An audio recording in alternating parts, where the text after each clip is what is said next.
Talagang galing sa pagkakaupo na ganito, pag tatayo ako, kailangan dahan-dahan kasi masakit siya. Then hindi ako makayuko. Pag humiga ako, mahirap bumangon.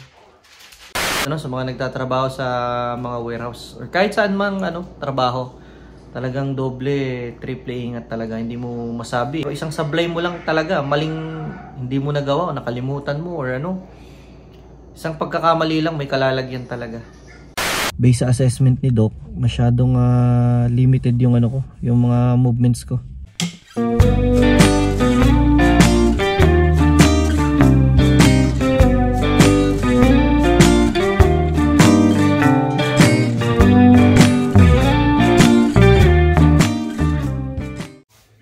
Hello guys, kamusta kayo? Ako medyo hindi okay. Inabutan tayo ng kamalasan kagabi sa trabaho. So kauuwi ko lang ngayon. Galing ako sa opisina namin sa trabaho. Kauuwi ko lang ngayon pero paalis na ulit ako. Kasi ay kailangan kong pumunta ng clinic, no? So kwento ko muna sa inyo nangyari kagabi. So, kagabi, syempre yung usual na ginagawa ko sa trabaho, nagpipick kami ng mga produkto. Meron doong isang paleta ako na inaayos kasi nakita ko may damage yung produkto sa gitna. So, ang ginawa ko, para makuha ko yung nasa gitna, kailangan kong tanggalin yung nasa ibabaw, di ba? So, tinanggal ko lahat ng mga boxes sa ibabaw. Nilagay ko muna sa floor level. Tapos nung na-check ko yung damage, nakuha ko yung damage na box, ibinalik ko na ngayon yung mga ibinaba ko na boxes, di ba? So nung ibinabalik ko na sa taas, isa-isa, siguro mga 5 yata o mga 7 cases yung binaba ko. Habang ibinabalik ko na sila sa taas, galing sa floor, doon biglang naramdaman ko, parang may nag-snap dito sa likod ko, biglang sumakit. Alam mo yung parang naipitan ng ugat or something. Parang gano'n. So, syempre, dito, pag nangyari yan dito sa Canada, kahit saan pa kayo nagtatrabaho, ang kauna-unahan talagang dapat gawin ay mag-report sa supervisor o kung sino man yung supervisor on duty. So, kagabi nga, yun, sinabi ko rin kagad sa amo ko, yung nangyari, sabi niya sa akin, magpahinga ako ng konti, pakiramdaman ko. And then, pagkatapos, mag-fill out ako ng mga forms, ng occurrence report tungkol sa kung anong nangyari. Napaka-importante niyan, yung sa trabaho, kapag may nangyari mga ganyan, injury, or kahit na anong incident, kailangan talaga na ang unang gagawin is i-report mo talaga kagad. May mga forms na kailangan fill upan. Kailangan magawa yon. Kailangan alam ng bisor, So, yun ang ginawa ko. Although, sabi ko nga sa amo ko kagabi, hindi ko alam kung malala ba to. Hindi ko alam kung serious ba to or, kung mawawala ba siya sa pahinga. Hindi ko sigurado, syempre. Pero ang alam ko lang talaga is first time pa lang nangyari sa akin yun na lumagutok yung likod ko sa pagbuhat ko ng mabigat na box galing sa floor level. Pag-angat kong ganun. So hanggang ngayon masakit siyang, hindi ako masyadong makayuko. Limitado yung yuko. Hindi ako makatwist na ganyan. Dito sa bewang So sabi nga nila, napakadelikado pa naman. Lalo na si mami, nagagalit nga sa akin kanina. Kasi kung hindi ko kayang magtrabaho, kailangan ng doctor's note para ma-notify yung trabaho ko kung ano lang yung mga limitasyon ko, kung ano lang yung mga kaya kong gawin. Kumbaga sa amin, kung medyo mas nasaktan ka dahil sa trabaho, pwede kang bigyan ng light duty or ng modified work ng trabaho namin.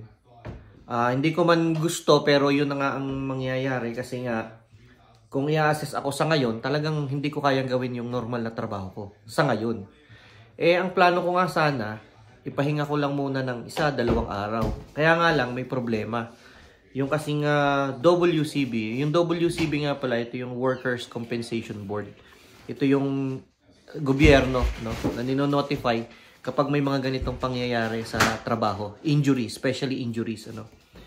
So, kaya nga, compensation board, sila yung magbibigay ng compensation just in case na wag naman sana, no, na may mangyari sa'yo at hindi ka mabalda ka, hindi ka makatrabaho, mapahinga ka ng ilang panahon, yun ang mag-aano sa'yo, yung Workers' Compensation Board.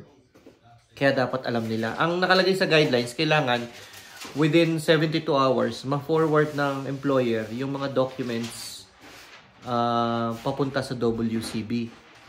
So, sabi ko, wala pala akong choice. Kasi kung maghihintay ako hanggang bukas, tomorrow is Sabado guys, Biyernes kasi ngayong araw na to. Tomorrow, Saturday, Sunday, hanggang Monday walang pasok at wala ring clinic. So, hindi ako makakapagpa-check doon sa clinic. So, lalagpas ako doon sa 72 hours na kailangang may submit ng employer ko yung mga documents papunta sa WCB. So, nag-text ako sa amo ko, tinawagan ko siya kanina. Sabi ko, parang wala pala akong choice. Hindi ko pala pwedeng hintayin na umokay ang pakiramdam ko. Kasi pag hinintay ko yung bukas or linggo at na-realize ko na hindi ko pala kayang magtrabaho, magkakaproblema ako kasi hindi ako nakapagpa-check up sa doktor at the right time. Kailangan yung note ng doktor para malaman kung ano yung mga capabilities ko, ano pa yung kaya kong gawin. For the meantime, habang pinapahinga ko tong masakit na to, kailangan yung doctor's note. Kumbaga doon, nakalagay doon yung limitations ko, ano yung mga movements na hindi ko magawa sa ngayon, na kailangan kong iwasang gawin sa trabaho. Or hindi ko talaga pwedeng gawin sa trabaho. Kaya yun, ngayon alas 9 na.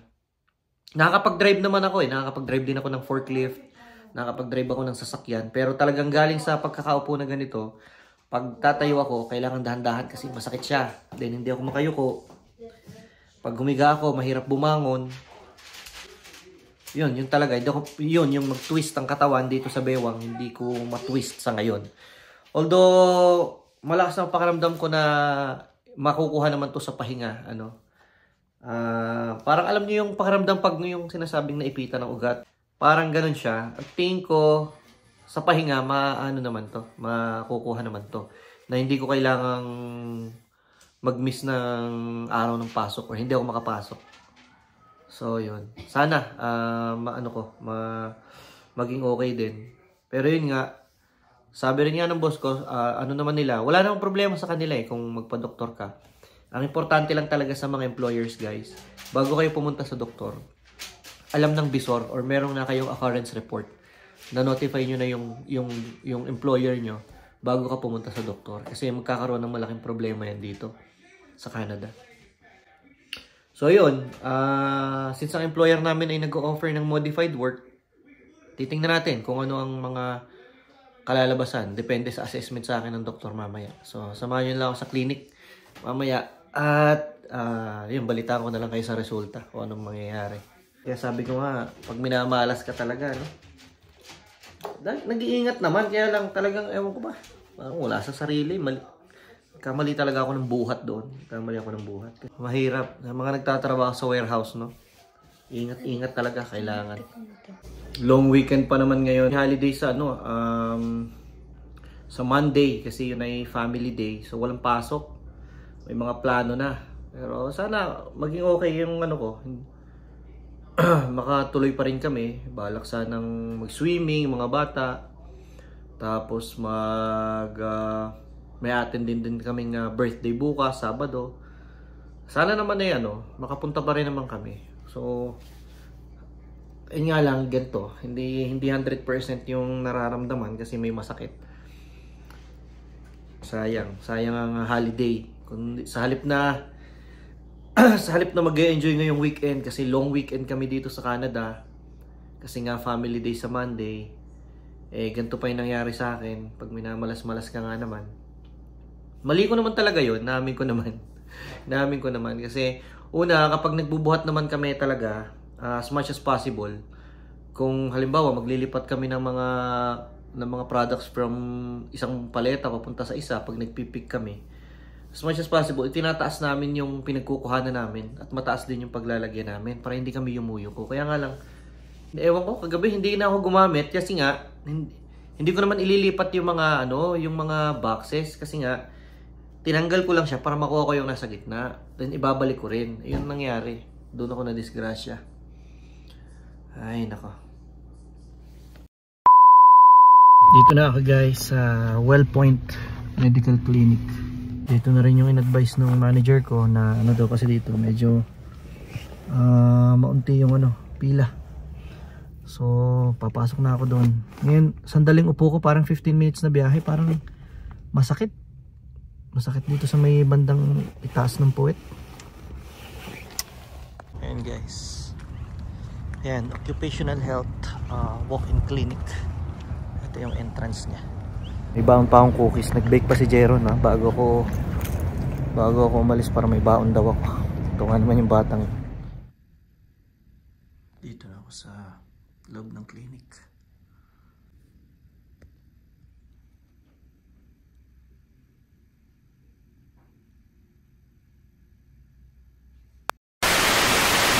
So yun guys, kalalabas ko lang ng clinic at maganda na pangit yung resulta kasi based sa assessment ni Doc, masyadong limited yung yung mga movements ko, lalo na sa pagbend, paglift, pull and push. Talagang hindi ubra kasi nasa bewang, kasi nandito kasi siya sa gitnang-gitna sa backbone Kaya ako naman nasabi na maganda rin naman yung resulta kasi mali pala yung sinabi ko kanina na parang may naipit na ugat. So iba pala yung tinatawag na naipitan ng sciatica, in-explain sa akin ng doktor. So kapag ka pala parang naipitan ka ng ugat dito sa backbone, syempre yung ugat pababa sa paa, 'di ba? Magkakaroon ka pala ng kakaibang nararamdaman or pwede rin na numbness or tingling sensation or something sa paa mo. Or maaring may mga movements na hindi kayang gawin ng paa mo kasi naipit yung ugat mo from the backbone. So based sa assessment niya, nagre-react naman yung paa ko. So sabi ko walang problema sa paa. Pero nung sa pagkakahiga ko, itinaas niya yung paa ko. Itinaas niya. Hindi umabot sa usually na naaabot niya dati. Masakit dito, parang nababanat yung backbone ko dito sa bandang lower back nga. Kaya yun, limited yung pwede kong gawing work. So hindi ko alam kung paano. Kakausapin ko pa yung manager namin tungkol dito. So yun lang muna Yun, pinag-book na rin niya ako ng check-up. So babalik ako dito after a week. Sabi ko Friday na lang din kasi yun nga yung day off natin. Para ma-assess ulit kung may improvement ba o wala daw talagang dito it's either kasi na yun yung disc, something na stretch or what. Exercise lang daw talaga, yung stretching ang kailangan gawin unti-unti hanggat kaya. Yung magbe-bend, magtutwist ng dahan-dahan, yun lang daw talaga ang gagawin. Yun, babalik na lang ako dito next Friday para ma-check. So hopefully, sabi ko nga after magpahinga, positive naman ako na tingin ko okay naman para yung mga restrictions matanggal or matanggal na. I mean makabalik na ako sa normal work ko. Hindi ko rin naman gusto mamahinga at ayaw ko ring ma-stop sa work or magstay sa bahay, kaya sana magkaroon kami ng ng maayos na agreement about modified work na naka-base dito sa mga limitations na pwede kong gawin. So yun na nga.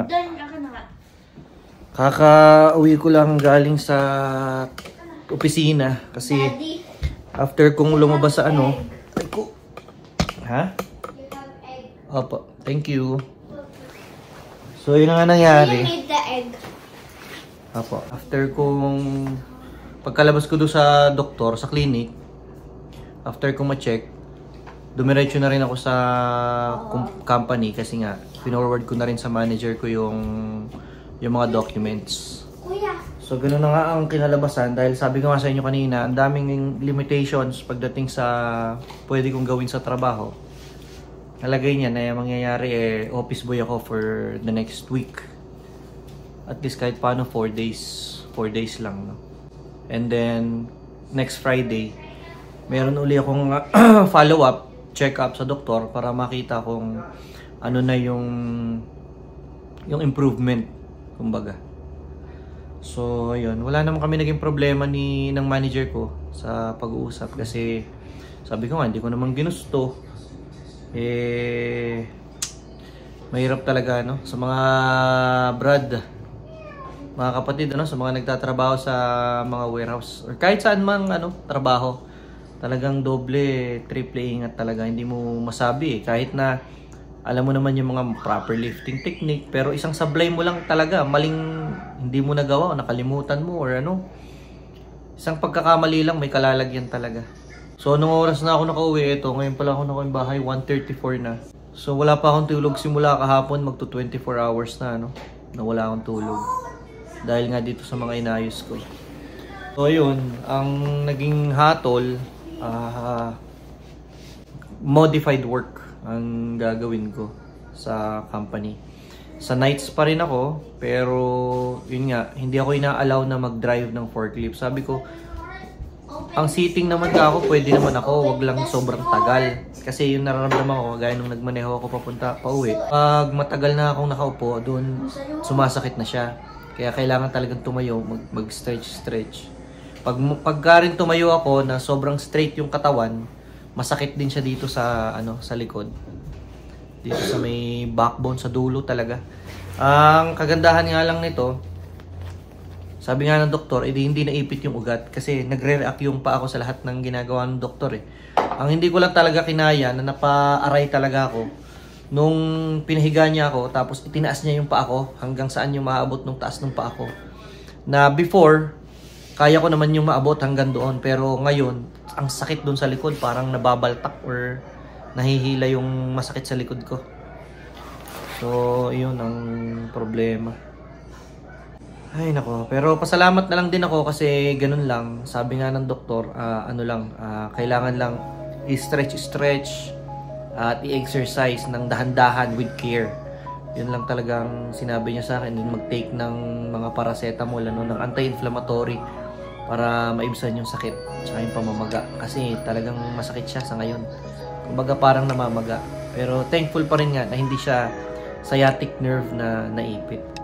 Tutulog muna ako ngayon kasi mamaya inihatid ko lang kasi si Joyce kanina sa trabaho eh. Parang ako yung kotse magamit ko. So mamaya susunduin ko rin siya kaya gising din siguro ako ng mga 5:30. Mahaba-haba pa rin magiging tulog ko ngayon kasi kaya magto 2 PM pa lang. So yun, yun kasi guys, yung kasing WCB, kaya sa totoo lang ayoko rin naman sana na magamit. Yung modified work, guys, yun yung ginagamit ng company para hindi magkaroon ng lost time, yung company. Ibig sabihin lost time due to accident. Ibig sabihin pag hindi ka nakapasok yung empleyado dahil sa aksidenteng nangyari. But since meron ngang modified work na tinatawag na agreement mo at ng company based sa mga limitations na binigay ng doktor na kaya mong gawin, hindi yun maapektuhan. So malaking bagay yun guys kasi yun ay nakaka-apekto rin kasi yun sa bonus ng lahat ng empleyado. So ayaw ko rin namang maging ganun, di ba? Kaya yung modified work or yun, iba tinatawag na light duty ginagamit ng mga company para kahit paano hindi yun maapektuhan yung mga bonuses. Ang mangyayari lang is for the time being na nagre-recover ka, di light duty ka muna or hindi ka muna makakapagtrabaho ng usual na ginagawa mo. So yun doon nagka-come up yung mga companies. Ganun kasi. Nung sinabi sa akin ng manager ko na office work ka nito, parang parang napahiya rin ako na sabi ko ang alam ko kasi kahit paano pwede naman ako mag-sit down. Kahit paano pwede pa akong mag-pick, yung hindi ako magbubuhat, yung machine lang lahat gagamitin ko. Kaso sabi niya hindi eh. Ang driving lang na pwede sa'yo is yung sa own mong sasakyan papunta sa work at pauwi ng bahay. So yung mga machine sa trabaho, hindi ko daw talaga pwedeng sakyan o gamitin. So hindi daw talaga pwedeng mag-forklift. Medyo napapahiya nga ako nung sinabi niya na office work ako. Sabi ko, na lang i-contribute ko sa team? Anong magagawa ko na trabaho kung ganun? Sabi niya, we'll find work for you. Tapos, i-inform na lang daw niya yung immediate supervisor ko para sa Monday. Sa Monday na kasi yung pasok supposed to be Sunday. Pero dahil nga long weekend kami ngayon at holiday, family day sa Monday night pa yung trabaho ko. Kaya yun. Napakabait naman ng manager ko, wala akong masabi. At alam naman nila pag mga ganito talaga safety talaga yung priority. At saka yun, okay na sa kanila yun. Ang mahalaga, na-inform kagad sila sa pangyayari. Like right away. Yun naman ang gusto nila Yun ang gusto nila mangyari. Yung pag may nangyari sa trabaho, kahit ano pa yan, maliit or malaking insidente, report kagad. Yun ang pinaka-importante. Para nga maiwasan yung mga trouble in the future. So, ganun yun.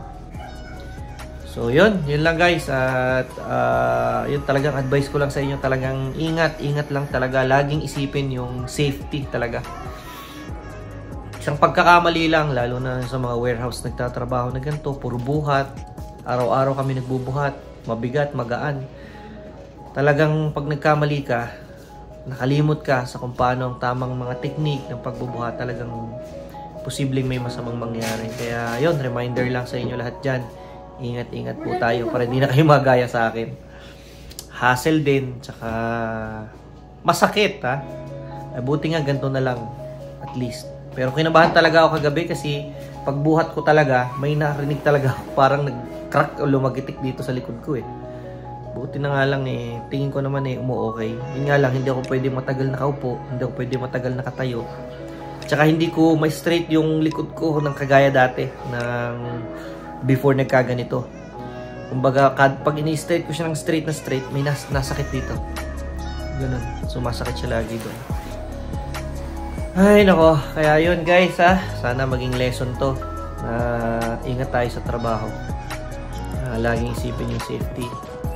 So hanggang dito na lang tong vlog na to. At balita ko na lang kayo kung ano mga sunod na mangyayari. And thank you for watching. See you on the next vlog.